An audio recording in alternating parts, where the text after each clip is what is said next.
A mí el AI First me suena mal porque es supeditar la tecnología, ¿no? O el negocio a la tecnología y creo que lo que tenemos que hacer es dar mejores experiencias de usuario a nuestros usuarios y a nuestros clientes, y si eso se soluciona con matemáticas de instituto, muy bien. Si se soluciona con modelos de Machine Learning, muy bien. Y si se soluciona con modelos de Deep Learning o de GenAI, pues te diría que peor.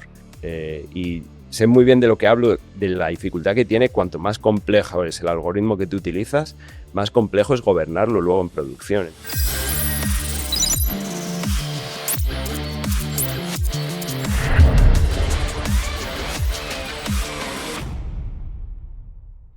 Bienvenidos al episodio 19 del podcast de Mioti All You Need Is Data, donde hablamos de datos, inteligencia artificial y decisiones que transforman compañías. Hoy vamos a hablar de cómo se construye una organización AI First en una empresa con más de 20 años de historia, de qué significa realmente aplicar la inteligencia artificial en el día a día de un negocio, y lo vamos a hacer con alguien que vive esto desde dentro. Nos acompaña Pelayo Arbués, Head of Data Science and Artificial Intelligence en Idealista, el portal inmobiliario líder en España y una de las plataformas digitales con mayor volumen de datos del sector inmobiliario en el sur de Europa. Pelayo, bienvenido. Encantado de estar aquí, María. Nosotros también, Pelayo. A mí siempre me gusta empezar el podcast, pues por una pregunta un poquito más personal, ¿no? Porque tú al final eres economista, vienes de la economía, ¿no? ¿Cómo ha sido tu trayectoria, ¿no? ¿Cómo has llegado a ser el Head of Data and Artificial Intelligence de Idealista? Pues te diría que surfeando olas, porque, o sea, de hecho ayer lo hablaba en un evento que me vino a preguntar un alumno, ¿no? Un poco sobre trayectorias y demás. Y yo la verdad es que creo que he tomado muy pocas decisiones profesionales en mi vida muy meditadas, ¿eh? Yo para el trabajo es verdad que soy como una persona como muy metódica y muy estructurada, pero luego para la vida personal es verdad que hay cosas que me dejo llevar mucho, ¿no?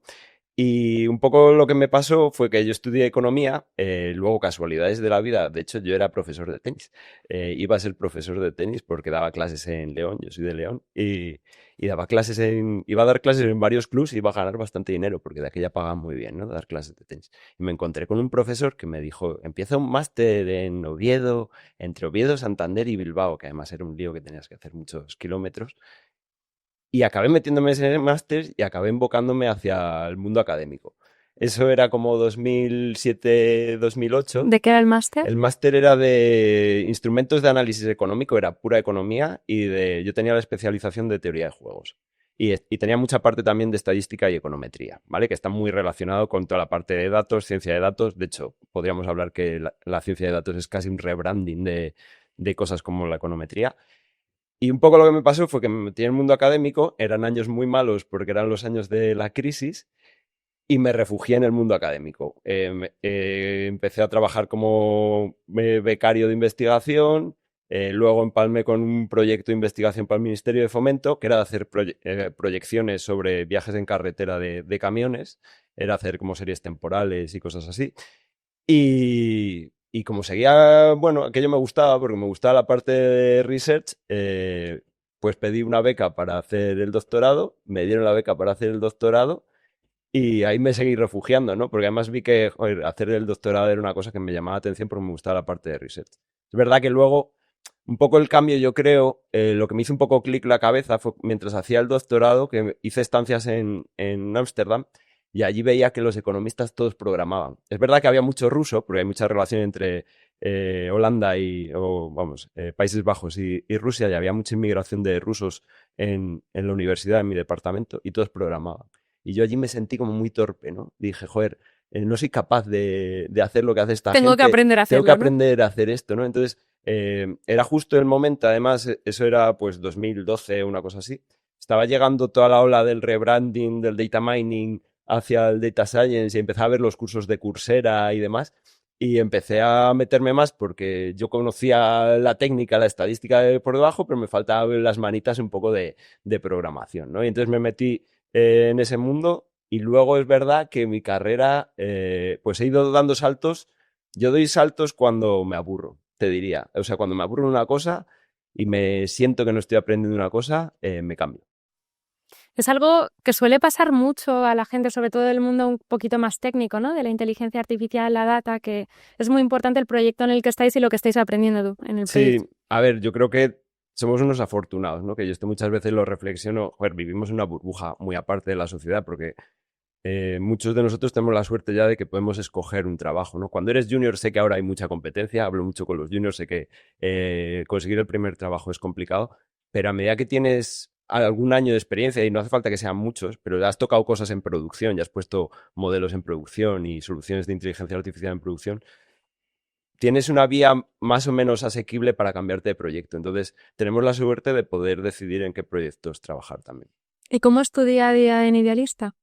Mi día a día en Idealista, a día de hoy, te diría que son muchas reuniones. Y somos una empresa de tener pocas reuniones y yo, de hecho, le empujo mucho al equipo a que tengan el mínimo de reuniones posibles. Yo empujo mucho comunicación asíncrona, escribir mucho, pero también intento protegerlo su tiempo de enfocarse, yendo yo a reuniones por ellos muchas veces, ¿no? Reuniones que yo creo que no hace falta que vaya la gente. Y te diría que mi día a día es mucho alinear necesidades. En esas reuniones me dedico muchas veces también a gestionar expectativas de los business owners o la gente de producto que pueden tener consultas de, oye, esto se podría hacer, no se podría hacer, cuánto nos costaría hacer esto. Ese tipo de consultas tengo muchas ahora, porque claro, ahora tenemos como una ola muy grande, ¿no? Tuvimos unos años en los que prácticamente la gente no sabía muy bien a qué nos dedicábamos, pero ahora todo el mundo tiene un poco puesto el ojo encima nuestro, ¿no? Y nos demandan mogollón. Entonces, intento hacer un poco ese trabajo de puente y de gestionar un poco las expectativas de la gente. Porque ¿cómo es tu relación con negocio? ¿Es más bien como un partner estratégico o realmente simplemente os piden cosas? ¿Cómo funciona esa relación? Pues te diría que depende. La realidad es que no es, o sea, Idealista tiene una cultura especial. Somos casi como una federación de startups porque se han ido incorporando muchas empresas en los últimos años también. Entonces, depende mucho de la vertical en la que estés. Tenemos una relación mucho más cercana o no. Tenemos la suerte de que tenemos un equipo ya muy fuerte de gente de producto. Y la gente de producto, por lo general, les gusta mucho toda la parte de incorporar analítica, incorporar soluciones avanzadas para ayudar a los usuarios, a nuestros clientes. Y te diría que depende mucho de esa relación, pero yo creo que en los últimos año y medio, una cosa así, ha mejorado mucho más y estamos como mucho mejor engranados también. Hablabas antes de tu equipo, ¿no? ¿Qué tipo de perfiles hay en el equipo de Data y de Idealista? Pues, a ver, yo los que llevo directamente son los perfiles más de ciencia de datos y también algún perfil de Analytics Engineer, ¿no? Pero como equipos de datos, hay equipos de datos de ingenieros de datos. El equipo de plataforma, por ejemplo, el equipo de plataforma tiene un peso brutal, ¿no? A día de hoy porque son realmente los que nos habilitan y los que nos dan un poco el framework sobre el que nosotros podemos trabajar y construir cosas. Y luego también hay equipos de BI reporting más tradicionales, ¿no? Y equipos incluso muy especializados, de equipos que son más de ingeniería, pero en realidad tiene un componente de ingeniería de datos muy fuerte que se pueden dedicar a cosas como poder lanzar alertas de que cuando aparece un piso nuevo en tu búsqueda, eso funcione en real time o near real time, que son unos proyectos que a nivel tecnológico son realmente son retos grandes, ¿no? ¿Hay alguna habilidad concreta que para ti es fundamental que tengan que tener todos?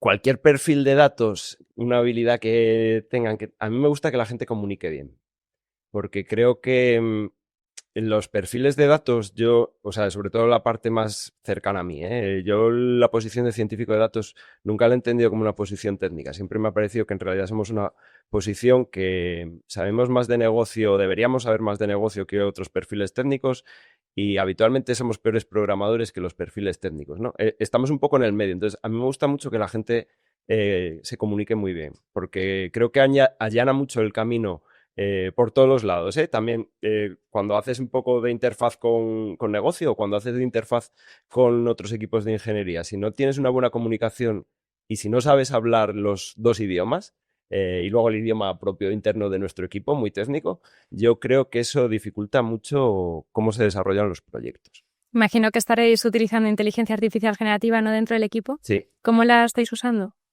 Te puedo decir cómo la estoy usando yo. El resto es obvio, ¿no? Obviamente, pues son perfiles técnicos que programan y lo usan como un asistente de desarrollo de código. Yo, la verdad es que últimamente me tengo montado ciertas cosas bastante que me están liberando mucho, ¿no? Antes de que empezase el podcast estábamos hablando de que tengo mucha carga, ¿no? Y tengo muchos cambios de contexto durante el día y cambios de proyectos y es mucha información la que tengo que procesar y yo siempre he sido muy organizado y he escrito mucho, he tomado muchas notas, pero es verdad que acceder a las notas luego lleva su tiempo también, ¿no? Y procesar las notas y demás. Entonces, yo a día de hoy tengo la suerte de que tengo las típicas transcripciones que tenemos de las reuniones, yo me saco las transcripciones de las reuniones y con Cloud Code me he montado una especie de mini aplicación mía de gestión de conocimiento que cuando llego por la mañana le digo, prepárame el día. Se va al calendario, me trae todas las reuniones que tengo en ese calendario, las enriquece, porque como tiene las transcripciones de reuniones pasadas o tengo one-on-ones con la gente del equipo, tiene también los one-on-ones, me dice, oye, pues mira, los últimos temas, este proyecto está así, así, así, la agenda de la reunión es esta, te puedes leer esta nota que te enriquece esto y demás. Y tengo eso muy montado y luego tengo mis propias tareas, ¿no? Que tengo tareas de gestión, la inmensa mayoría, que tengo que hacer seguimiento de proyectos, que tengo que ayudar a algún compañero o lo que sea, y las tengo ordenadas por prioridad. Entonces casi me pinta el día.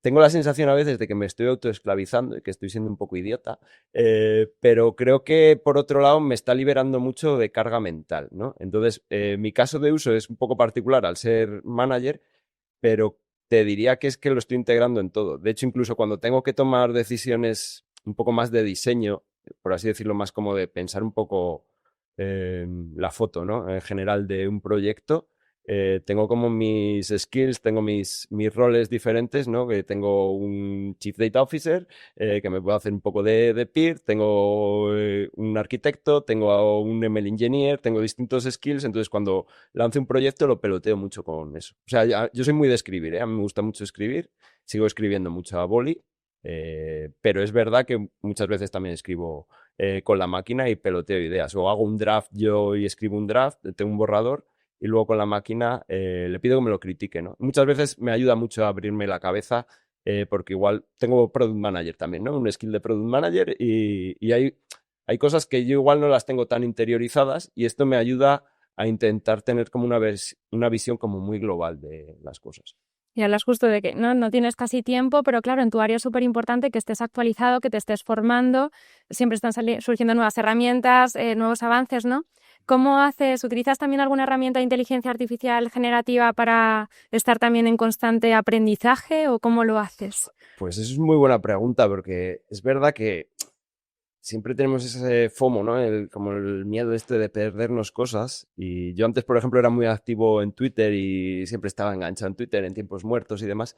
Y aprendí un poco a separarme un poco de eso, porque es verdad que llega un punto en que te agobias, ¿no? Y que tampoco necesito saber el modelo que ha salido ayer en China, ¿sabes? O sea, me da igual, cuando vaya a hacer un benchmark o alguien de mi equipo va a hacer un benchmark, puedo vivir con cosas de hace un mes o de hace 3 semanas, ¿no?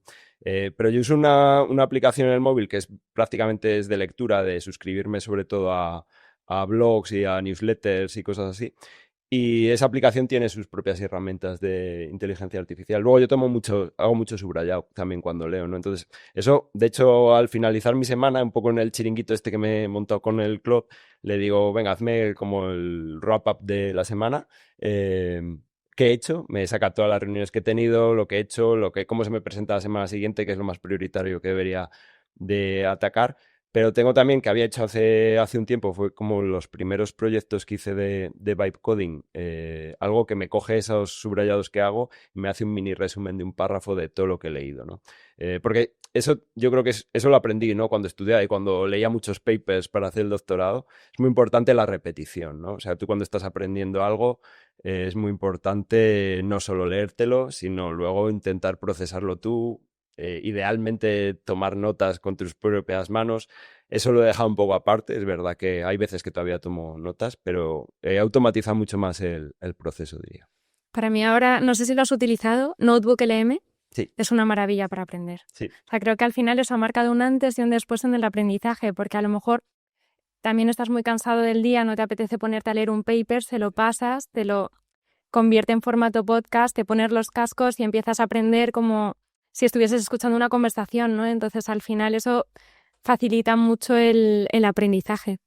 Yo estoy hablando en un podcast, pero nunca consumo podcast. Es curioso, ¿eh? Porque yo, de hecho, además me crié con mucha radio y me gustaba mucho la radio, pero es un formato que a mí no me ha entrado. O sea, creo que antes tenía menos atención, pero es que ahora ya creo que es mucho menos, ¿no? Entonces, yo aprendo mucho leyendo. O sea, de hecho siempre me he enfocado así. Cuando estudiaba y todo me costaba mucho ir a clase, casi no iba a clase, porque me costaba mucho mantener la atención. De hecho, con YouTube me pasa, ¿no? De hacerte cursos y eso, prefiero comprarme un libro y empaparme el libro, ¿no? Y me lo como. El libro me lo como más o menos rápido.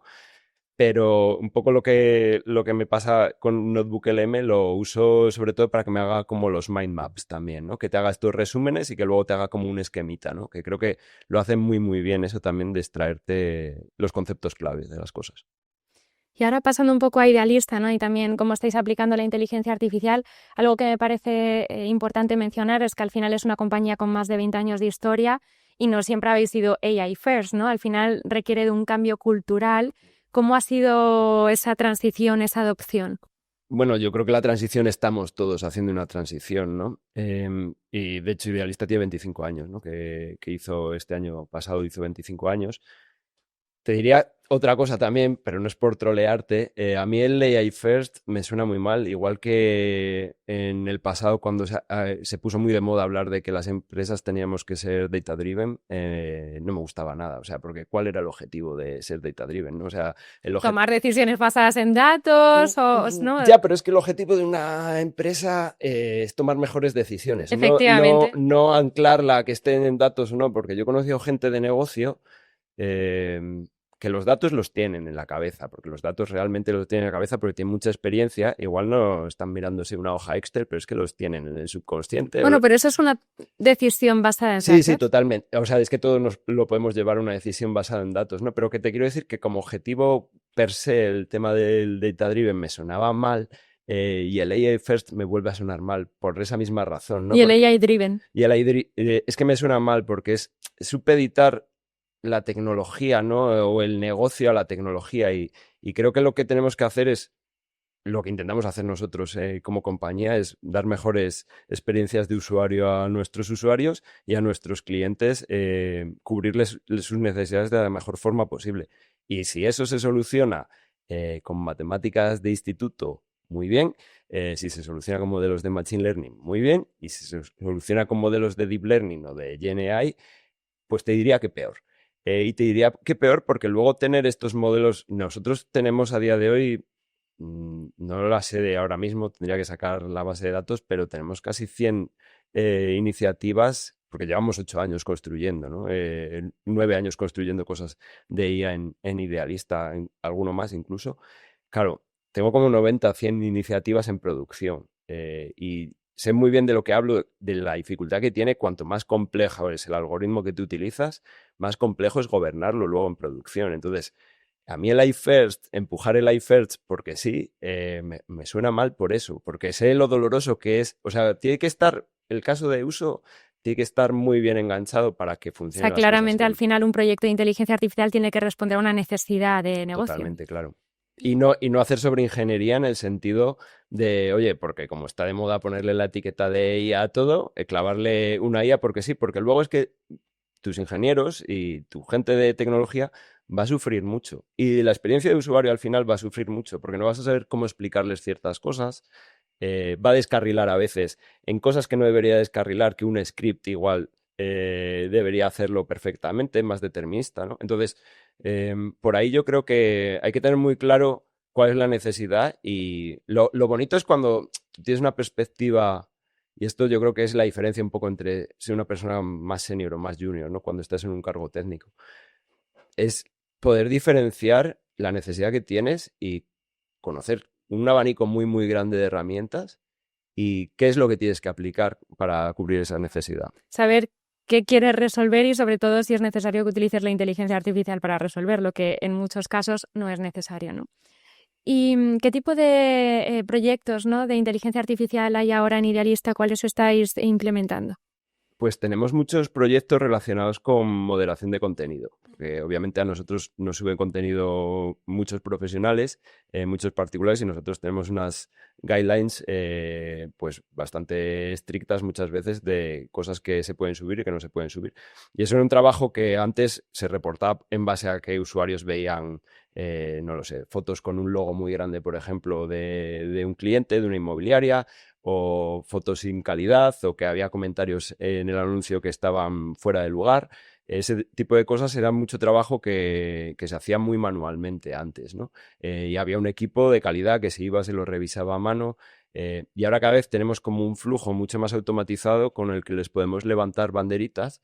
Incluso hay veces que lo automatizamos del todo cuando las cosas son muy claras y tenemos poca incertidumbre, pero tenemos mucho trabajo en ese sentido de moderar muy bien el contenido y también intentar luchar con cosas como el fraude, ¿no? O con abusos que se pueden cometer cuando tú tienes, por ejemplo, un chat o una cosa así, que es verdad que tú puedes levantar todos los warnings que quieras al usuario de no compartas cierto tipo de información en este chat, ni te salgas de la plataforma también, ¿no? Muchas veces lo que intentan los malos, la gente que tiene una intención malvada, es sacarte de la plataforma para luego hacerte algún tipo de fraude o algún comportamiento malicioso, ¿no? Entonces, nosotros estamos intentando detectar mucho esas cosas para levantar banderas, intentar parar las cosas cuanto antes. Y te diría que esa es una de las cosas que es poco visible, pero creo que nos puede mejorar mucho la vida y el contenido que tenemos y la experiencia final del usuario.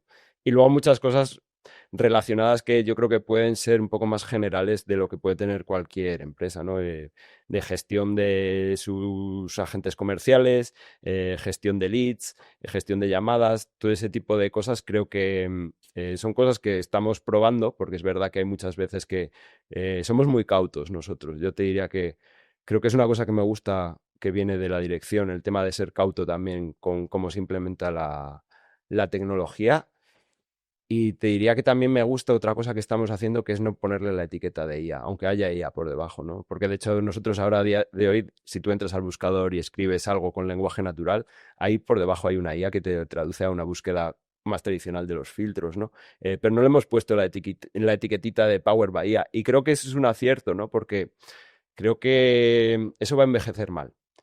Va a envejecer mal, igual que si me dices que en los 90, claro, había una ventaja competitiva si utilizabas Excel bien en tu empresa o no, pero tú imagínate ahora leer Power by Excel, algo, ¿no? Ya Dirías, hemos joder, esto es viejuno, pasado ¿no? de hay que utilizar IA a ya normalizar que, ¿no? Que la IA al final va a Claro, formar es parte de que, nuestro día a día y que todos vamos a implementar pues soluciones de inteligencia artificial. es que casi, obviamente, nosotros levantamos y indicamos al usuario si está interactuando con una IA además, pero otra cosa es ponerle la marquita debajo, ¿no? Para que se vea como para sacar pecho, ¿no? Creo que eso creo que va a envejecer bastante mal porque además creo que es que muchas soluciones van a acabar implementando o tienen implementadas de alguna forma modelos más o menos avanzados, ¿no? ¿Y o sea, estáis midiendo el impacto que están teniendo cada uno de estos proyectos de inteligencia artificial? Claro, o sea, cuando te decía antes que tenemos un equipo fuerte de producto, esa es mucha labor del equipo de producto junto a los perfiles más de análisis de datos, ¿no? Que es su trabajo también, oye, intentar ver el ROI de las iniciativas y ver cómo va a impactar y luego sobre todo hacerle seguimiento, ¿no? Porque es lo que te decía también, en producción luego tú puedes diseñar una cosa y luego el usuario lo utiliza de formas diferentes y te sorprende muchas veces los usuarios cómo utilizan las cosas. Y para eso tenemos, como te digo, un equipo muy fuerte también de UX Research, que, oye, es gente que además creo que complementa muy bien, ¿no? El dato o lo cuantitativo, ¿no? Que muchas veces es grandes números, ¿no? Y esa parte más cualitativa. Creo que es bonito eso, complementar también. ¿Y dónde ves que está hoy la verdadera ventaja competitiva de Idealista? Te diría que no tiene que ver mucho con la tecnología, porque tiene que ver más con el tipo de negocio que es un marketplace, que al final es, oye, necesitas como unas economías de red muy fuertes y necesitas tener mucho contenido para atraer usuarios y que a nuestras agencias les lleguen muchos leads. Entonces, creo que nuestra mayor potencia es el contenido que tenemos, que al final es algo que te hace líder y hace que haga un efecto de bola de nieve, por así decirlo. Y te diría que también otra ventaja muy fuerte que tenemos, sobre todo en España, es la marca. De hecho, el otro día me pasó que estaba leyendo un libro, un libro que se llama Oxígeno, que es más o menos nuevo, y me hizo gracia porque aparecía Idealista como en 3 o 4 partes diferentes del libro, ¿no? Que yo suelo leer para desconectar, ¿no? Y fue Y no como, joder, para y no, recordar no dónde paraba, trabajas. sí, no paraba de recordarlo, pero te llama la atención, ¿no? Cuando tienes una imagen tan fuerte que ya es cultura popular y está muy entroncada, ¿no? Con todo. ¿Y cómo estáis utilizando los agentes de inteligencia artificial en Idealista? Pues como te decía, ¿no? Creo que en distintos ámbitos los estamos probando porque también hay veces que es lo que te hablaba antes, ¿no? Que hay veces que me suena sobre ingeniería a veces utilizar agentes para determinadas cosas. Sé que hay como mucho push, ¿no? Para utilizar agentes, pero al final puede entrar en muchas partes, ¿no? Puede entrar en las partes de búsqueda, puede entrar también en partes de gestión de leads. Depende un poco, ¿no? Son cosas que estamos probando y, como decía antes, es parte del trabajo que estamos haciendo con el equipo de producto y de UX Research para entender bien si eso realmente aporta valor al usuario final o lo confunde más, ¿no? Porque hay veces que es verdad que tú puedes tener unas expectativas porque nos vamos acostumbrando un poco cada vez más a interactuar con ChatGPT o con Gemini o con lo que sea.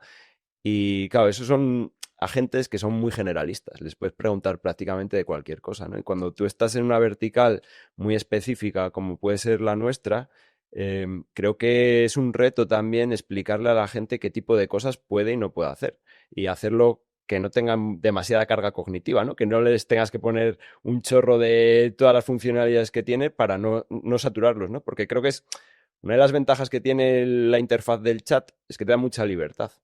Pero otro de los problemas que tienes es que tú no sabes lo que puedes hacer, porque cuando tú tienes una interfaz diferente, que tú tienes botoncitos, te queda claro lo que puedes hacer, pero cuando tienes un chat parece que es vía libre, ¿no? Entonces, creo que eso es un reto importante para a nivel de usabilidad, cómo se integran esas cosas. Y ya para terminar, Pelayo, poniéndonos un poco futuristas también, como a mí me gusta, ¿crees que va a llegar un momento o cuándo crees que va a llegar el momento en el cual pues vamos a tener nuestros agentes, ¿no? Y ese agente, pues el agente de María, va a poder hablar con el agente de Idealista para poder comprar o alquilar una vivienda?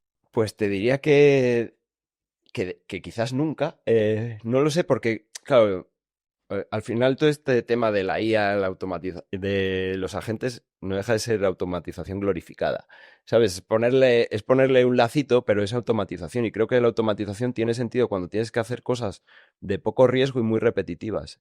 Y lo habitual es que el ser humano más normal no se ande cambiando de casa todas las semanas, ni que esté comprando ni queriendo alquilar casa todas las semanas. Entonces, no sé si aporta mucho valor superautomatizar ahí. Creo que hay partes del flujo que obviamente están muy bien automatizar, pues como una gestión que puedes tener tú en tu día a día, gestión de tu calendario para buscar en qué momento puedes hacer una visita física. Hay partes que creo que tiene mucho sentido que podemos ayudar a automatizar, pero no veo ese paso final de un poco futurista, que me gusta pensar en esos términos, ¿eh? Ponernos ahí y ver cómo lo podrías construir hacia atrás, pero no veo ese paso final de si tiene sentido o no que algo que es una decisión tan particular, tan sumamente personal y que no ocurre con demasiada frecuencia, no sé si tiene sentido que le delegues eso a algo para que lo haga de forma demasiado automática. Creo que lo bonito es que esto nos libere de tareas mundanas, aburridas y repetitivas, ¿no? Las tareas, hay gente que entra mucho de idealista a ver simplemente casas porque les gusta ver casas, ¿no? Y posiblemente no tiene sentido renunciar al placer de ver casas. Sé que también hay mucha gente que, oye, pues por cómo está el mercado de la vivienda, puede generarte mucha frustración, pero es una frustración más económica, te diría yo, ¿no? Más una frustración con el mercado. Pero creo que hay partes del flujo que no tiene sentido automatizar. Pues la verdad me ha gustado mucho, Pelayo, la entrevista, además como te centras también en lo humano, en el aportar valor a las personas, definitivamente al final también, ¿no? El comprar tu propia vivienda, ¿no? Alquilar una vivienda es una decisión más personal y no necesariamente tienes por qué apoyarte, ¿no? En la tecnología para hacerlo. Entonces está muy bien tener también esta visión de qué vas a aportar realmente al usuario y si el usuario realmente necesita o va a querer utilizar la inteligencia artificial. Lo que está claro es que al final todas las compañías están integrando la inteligencia artificial de una forma u otra, ¿no? Y eso que decías, ¿no? De al final no hablar tanto ya de IA, ¿no? Sino normalizarlo más, ¿no? Que no hace falta decir que es la inteligencia artificial lo que está detrás, ¿no? O igual que no decimos que esto lo hemos hecho con Excel o que esto lo hemos buscado en este sitio en concreto. O sea, al final yo creo que es una herramienta más del día a día, igual que utilizamos todos Internet, que utilizamos todos Excel y al final es un poco hacia donde vamos, ¿no? Esa normalización de que forma parte de nuestras vidas, ¿no? Pues nada, darte las gracias Un placer. Fíjate que el otro día lo estábamos hablando, ayer cuando viniste al evento, que fuimos el primer invitado que tuvimos en nuestra primera Mioti Talk en Mioti, ahora como invitado al podcast. Es un placer tenerte siempre por aquí, por la escuela.